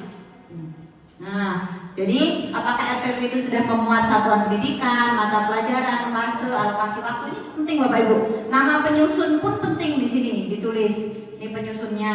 Nah, apakah tujuan pembelajarannya sudah ada, desain, ini pengalaman belajar sampai ke asesmen. Jadi kita bisa saling belajar bersama, bisa saling mengkoreksi gitu. Dan next mana ini ya? Nah. Itu analisis RPP. Nah, ini modul ke-6, yang masuk modul ke-6 Bapak Ibu.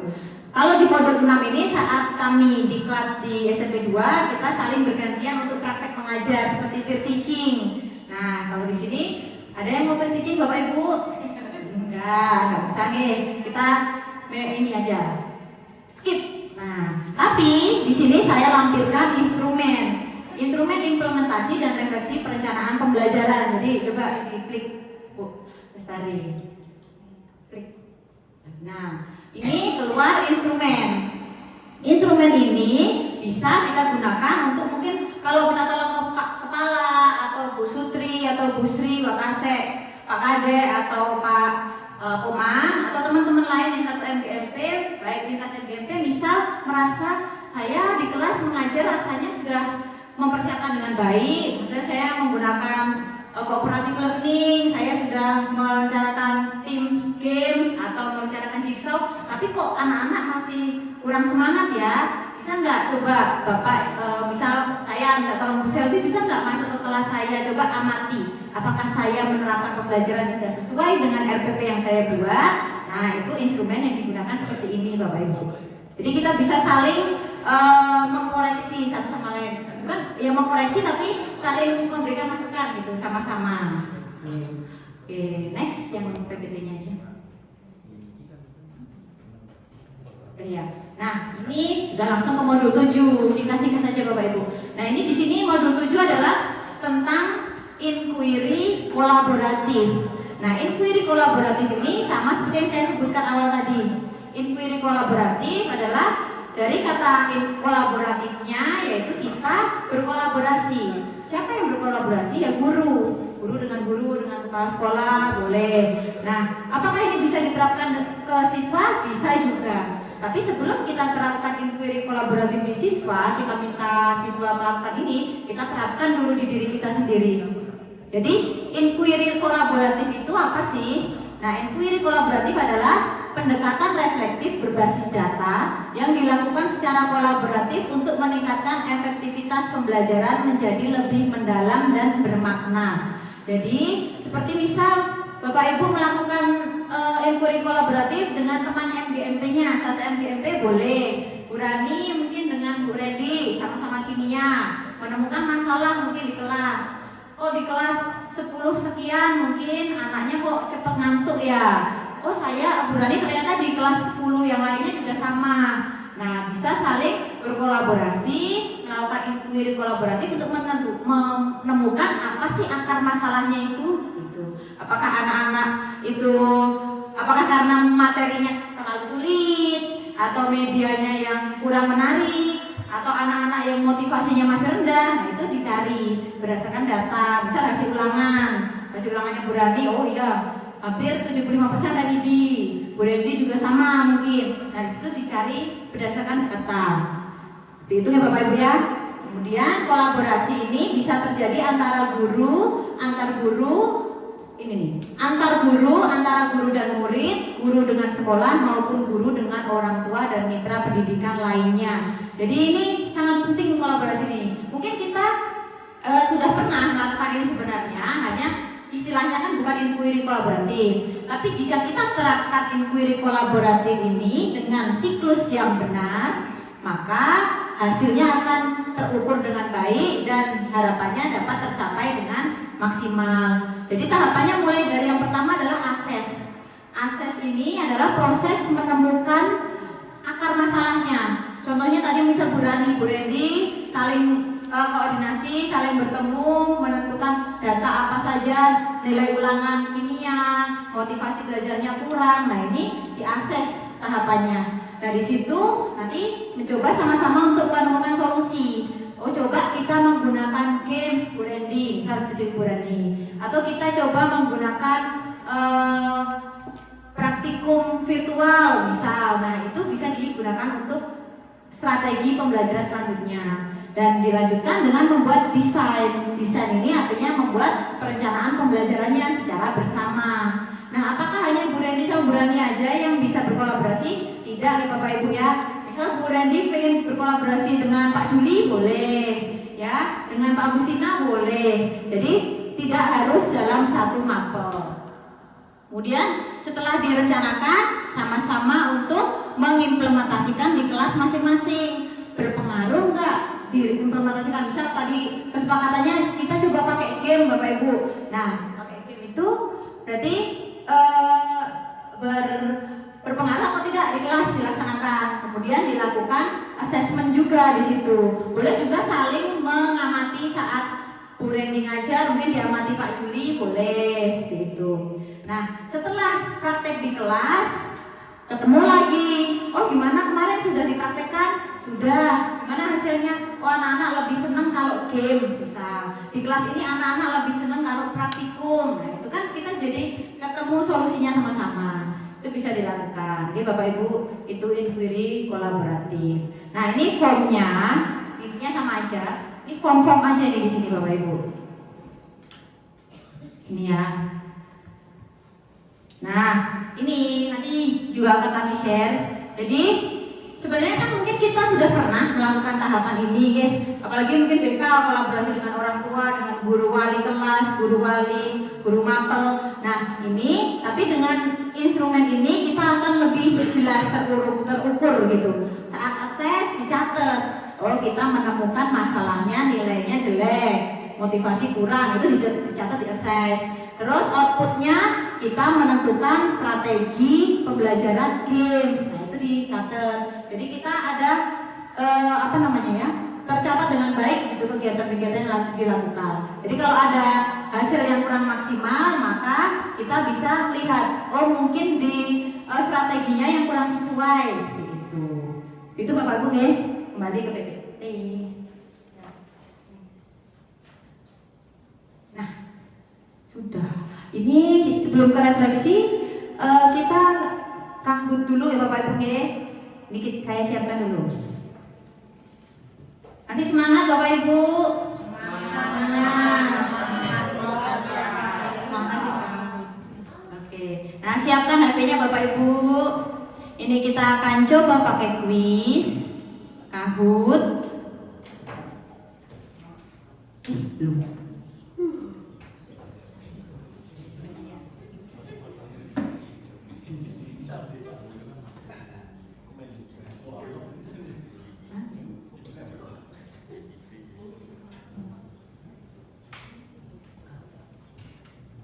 Ya sebentar ya Bapak Ibu ya, masih loading.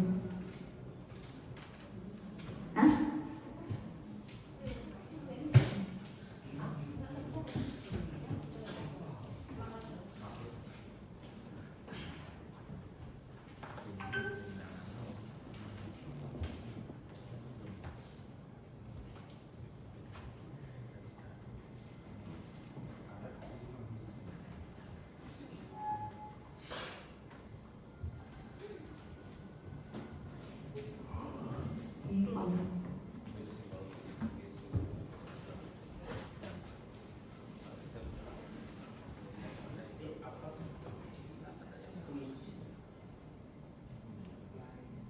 Nah, ini ada kuis ya Bapak Ibu ya. Soalnya ada 200 soal, kita nggak mau kalah dengan Sulinjar ya Bapak Ibu. Nah, 200 soal Bapak Ibu, silakan. Bercanda ya, nggak nyampe ke Bapak Ibu, dikit aja. 15 soal. Nah, di-scan dulu. Ini kan maju.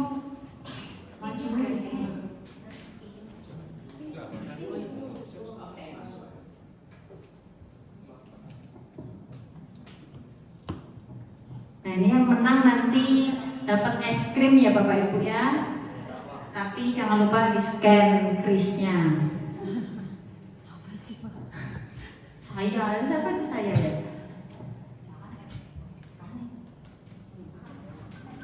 Siapa ada? Oh.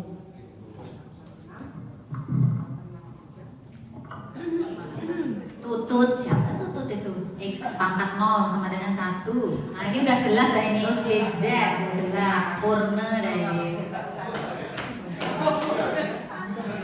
Oh, Sanis berarti. Oh.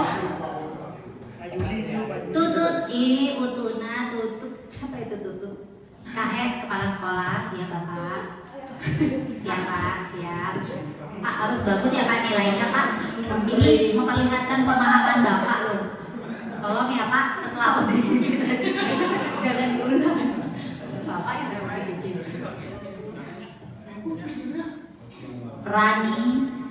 Rani underscore Adair siapa Adair? Ini nggak mau ketahuan nilainya ini GT.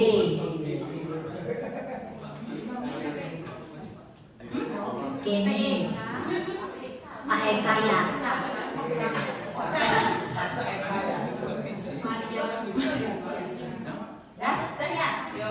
Udah 100 orang tuh. Waduh, mantap sekali. Kan 200 soal ya Bapak Ibu.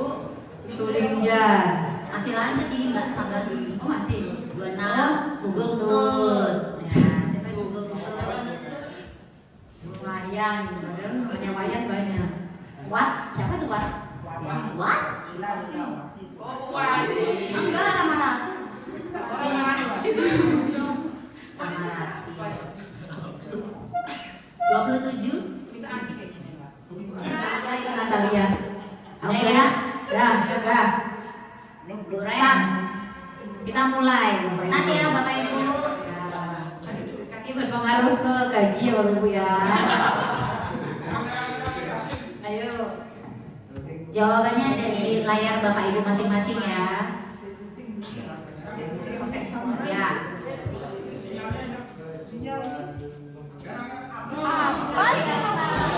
Ini soalnya di depan Bapak Ibu. Soalnya di layar.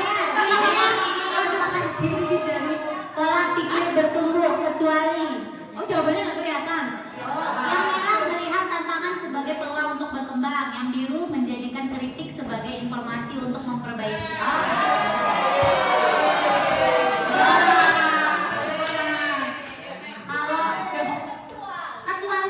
Kecuali.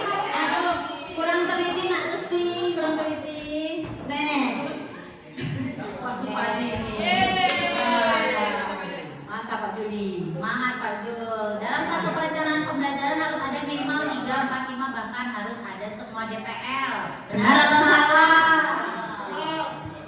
Jangan dijawab Pak, pencet aja. Pencet Merah aja. salah. Biru Pencet benar. kalau salah pencet merah, kalau benar pencet biru. Biru. Ya. Yuk, salah atau benar?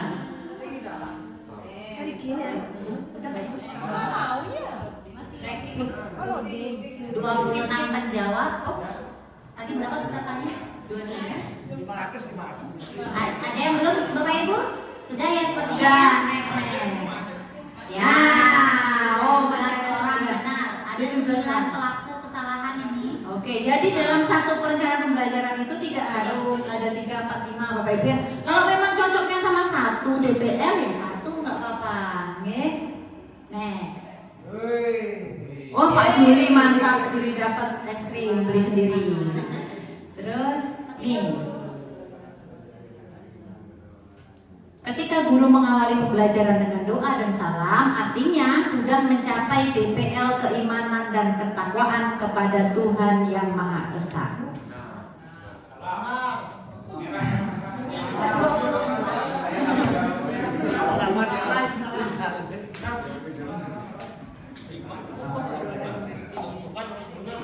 Lagi yang belum.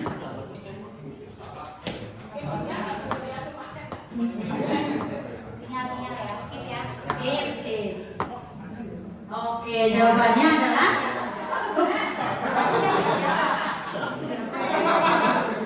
oh iya. Tuh, satu aja yang bener ini Bu. Satu aja yang bener. Satu aja yang bener Bapak Ibu. Nah, jadi ketika guru mengawali pembelajaran nggak apa-apa ya Bapak Ibu ya. Pak Eka yang bener? Wih, mantap sekali. Berikan tepuk tangan Bapak Ibu. Nah, jadi ketika guru mengawali pembelajaran dengan doa dan salam, itu salah satu untuk meningkatkan DPL itu. Dan itu kan basic Bapak Ibu ya. Tanpa kita ada DPL peningkatan itu, salam dan doa itu suatu kewajiban, satu basic. Jadi itu bukan suatu pengukur bahwa DPL sudah tercapai. Ya, mengencong ini. Oh ternyata Wayan yang bener tadi. Ya Wayan siapa? Pak Gatot ya. Mantap. Mitra pembelajaran tidak hanya dari luar sekolah. Benar atau salah?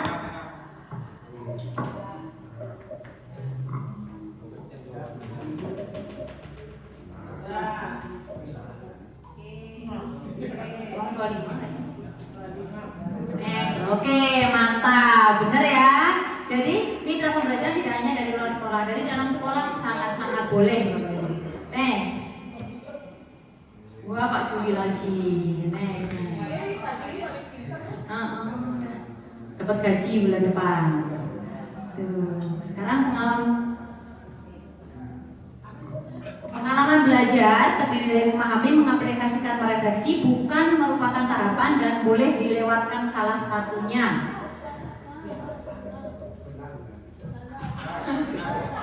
Benar atau salah? Bukan merupakan tahapan dan boleh dilewatkan salah satunya.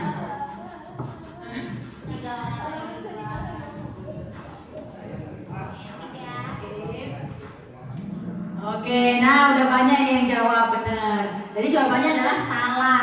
Itu adalah berupa tahapan. Dari mulai memahami, mengaplikasikan dan refleksi itu tahapan. Nggak boleh dibolak-balik dan harus tercakup semua walaupun tidak harus ada di satu pertemuan. Tapi dalam satu pembelajaran mendalam harus ada 3 tahapan itu.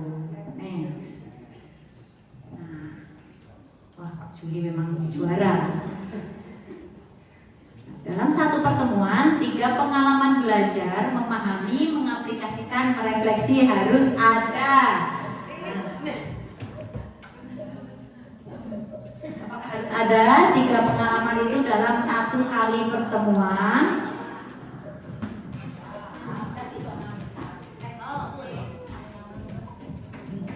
Nah, salah ya Bapak Ibu ya. Nah, kan baru tadi dibahas ya. Dalam satu kali pertemuan itu tidak harus ada ketiganya, tapi dalam satu siklus pembelajaran mendalam harus ada 3 itu, gitu. Kan dalam satu kali siklus bisa 2-3 kali pertemuan gitu Bapak Ibu. Tapi misal karakteristik materinya bisa dimasukkan pengalaman belajar itu dalam satu pertemuan sih boleh, tapi tidak harus. Next. Wah, memang Kak Purno ini ya juara.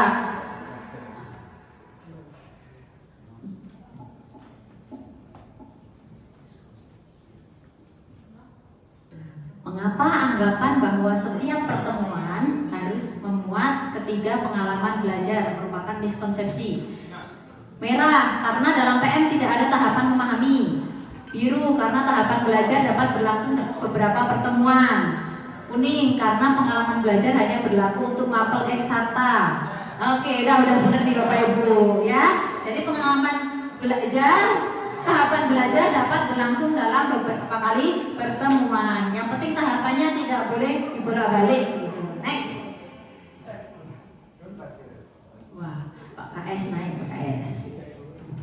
Nah, tahap merefleksi dalam PM sama dengan refleksi awal atau akhir dalam setiap pertemuan pembelajaran.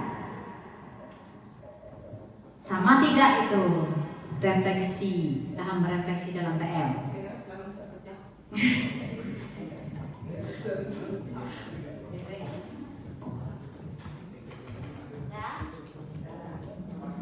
Oke, udah lebih banyak ini yang jawab salah benar. Jadi jawabannya salah ya Bapak Ibu. Bukan refleksi awal dan akhir itu, tapi refleksi dalam siklus PM. Kalau refleksi awal dan akhir pembelajaran itu dilaksanakan di setiap pertemuan boleh seperti itu Bapak Ibu. Next. Nah, waduh Pak Purno tetap memimpin. Ayo. Agar pembelajaran menggembirakan perlu banyak ice breaking. Benar atau salah? Benar atau salah? Nah, semuanya udah menjawab. Salah nih Bapak Ibu. Salah satu yang menggembirakan memang ice breaking, tapi bukan berarti ice breaking aja yang bikin menggembirakan. Tapi yang lebih penting ada aha momen Bapak Ibu. Saat anak-anak menemukan, oh ternyata ini ya yang bisa aku lakukan. Oh ternyata inquiry-nya. Ternyata ini ya di kehidupan sehari-hari yang bisa aku terapkan, itu lebih menggembirakan. Next. Wah, Pak Purna memimpin.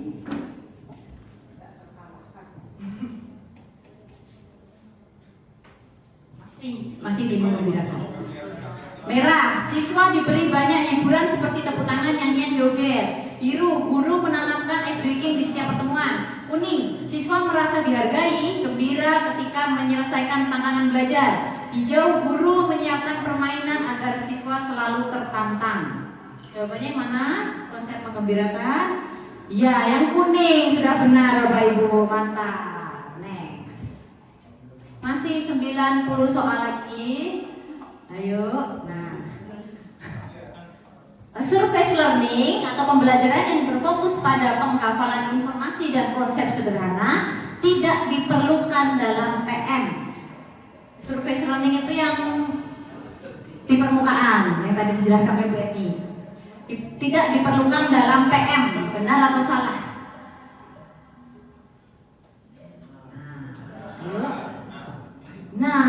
Nah benar semuanya. Ya, jawabannya adalah salah. Jadi tetap diperlukan ya Bapak Ibu. Next. Nah, ayo tetap memimpin Pak Purna dapat saham koperasi. Asesmen pembelajaran terdiri dari asesmen S, for, dan of learning. Benar atau salah?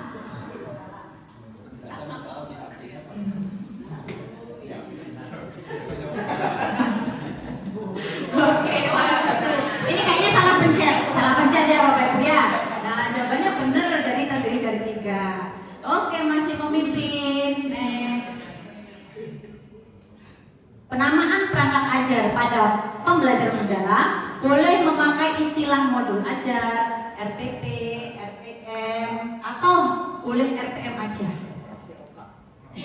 Benar atau salah?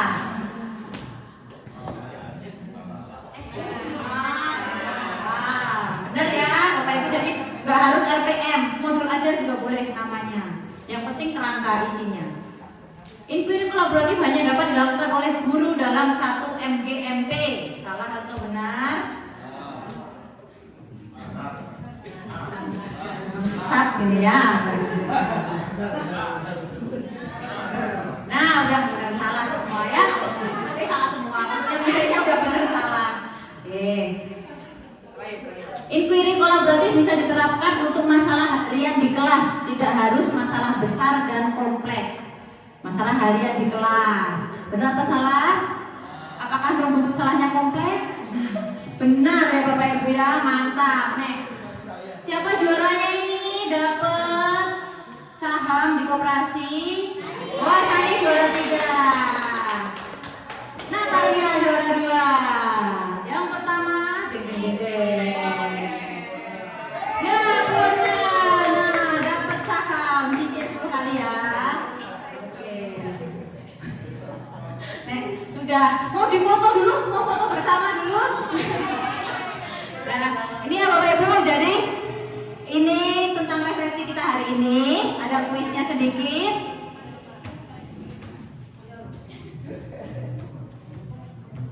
Oke, ini termasuk juga refleksi kita hari ini ya, sekaligus Bapak Ibu. Jadi ternyata pemahaman kita udah lebih meningkat lah mengenai pembelajaran mendalam. Beri tepuk tangan untuk kita semua Bapak Ibu.